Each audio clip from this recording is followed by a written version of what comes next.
Pues bien, empecemos ya un nivel introductorio a la inteligencia artificial, así llamada en la historia con H mayúscula. Y nos preguntamos, ¿de qué va la historia? La historia con H mayúscula. O sea, la historia con H mayúscula va de la historia con H minúscula. La historia con H mayúscula se refiere a cierta área de conocimiento y la historia con H minúscula se refiere a ciertos procesos humanos, a ciertos actos históricos, a ciertas acciones, a ciertos aconteceres de nuestra especie. ¿De qué va la historia? La asignatura, la ciencia, el área de conocimiento de la historia. ¿De qué va la historia? Pues muy sencillo. Va de comprender el pasado. ¿Vale? Pero ¿cómo se comprende el pasado? El pasado se comprende sintetizando con monumentos y con documentos. Eso de forma directa. Y de forma indirecta, pues con textos que versen sobre monumentos y documentos, que versen con la mayor objetividad posible. Ser objetivo en historia no quiere decir ser neutral. Es más, no se debe ser neutral en historia. No puedes quedarte al margen. Pero hay que ser objetivo. ¿Vale? ¿Y cómo se accede a contenidos históricos? Lo más objetivamente redactados, expuestos, presentados. Bueno, pues se accede con bibliografía rigurosa sobre acontecimientos históricos que vienen a formar lo que se llama historiografía.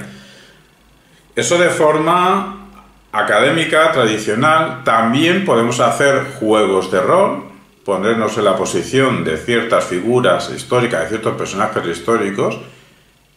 Así lo hemos hecho nosotros con nuestros alumnos. Se puede ver en el canal Club Debate Seca Alborán vídeos en que nuestros alumnos se pusieron en la piel de soldados de la Primera Guerra Mundial, cuando cierto día de Navidad pararon la guerra y se pusieron a jugar a fútbol. Eso lo recreamos, y otras recreaciones varias que han hecho nuestros alumnos, poniéndose en la piel.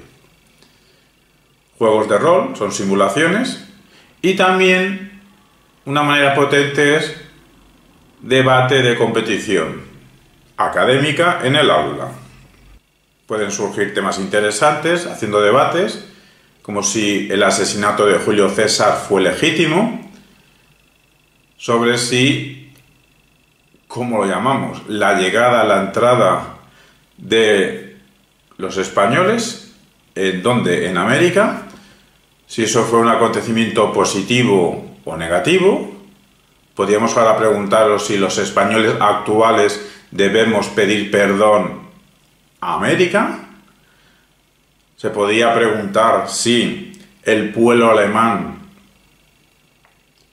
fue culpable del genocidio a los judíos durante la Segunda Guerra Mundial. Podríamos preguntarnos si la Unión Soviética ha sido un fenómeno histórico positivo o negativo para la humanidad. Podemos preguntarnos si las bombas del 6 y 9 de agosto de 1945 en Hiroshima y Nagasaki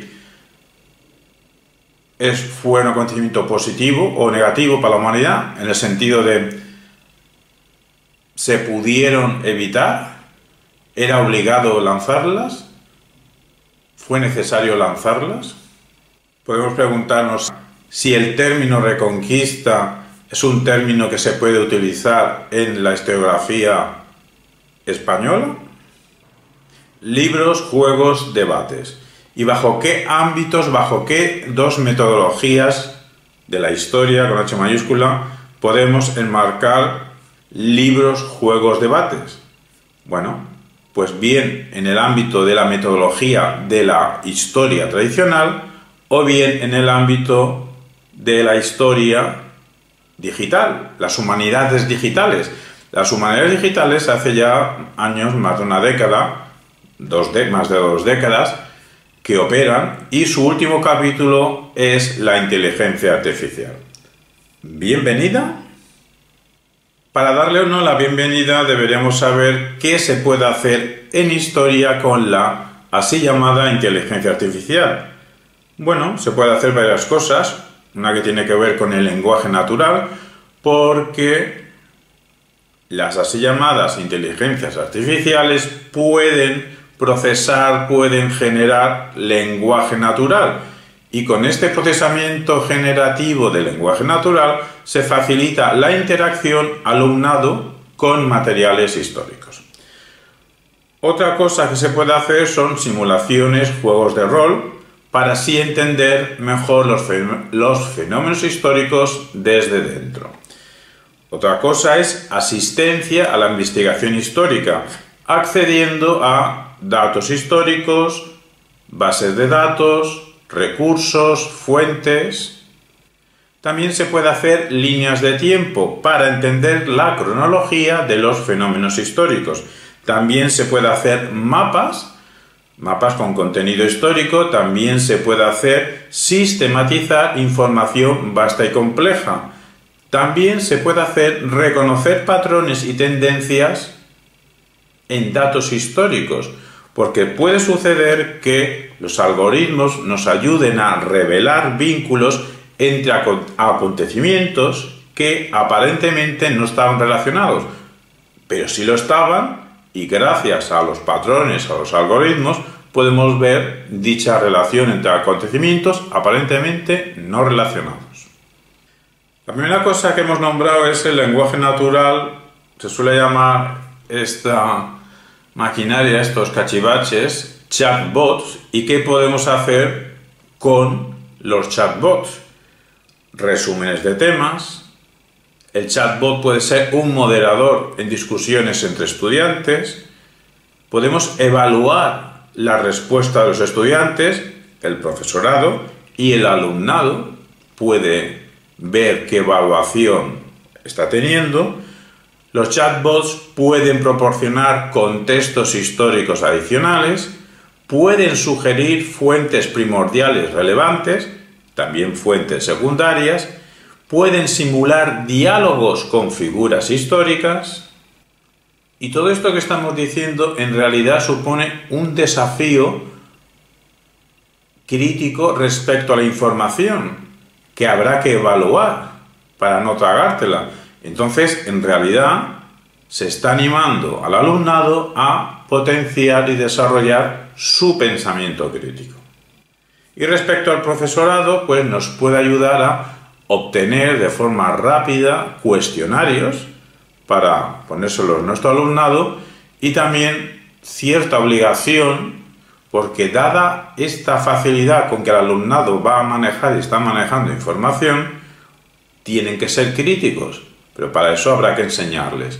Entonces, el profesorado tiene la obligación de fomentar y enseñar el espíritu crítico entre sus alumnos.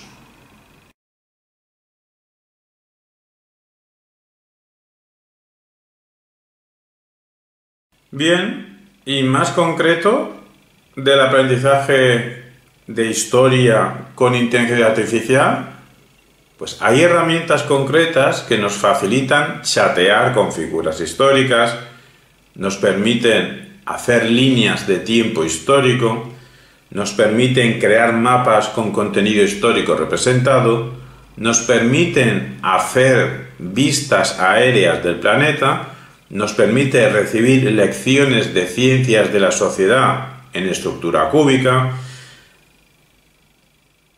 Incluso podemos tener exploraciones virtuales en 3D del entorno de ciertos personajes históricos, como por ejemplo físicos. Y estipular directamente qué línea de tiempo nos interesa que aparezca.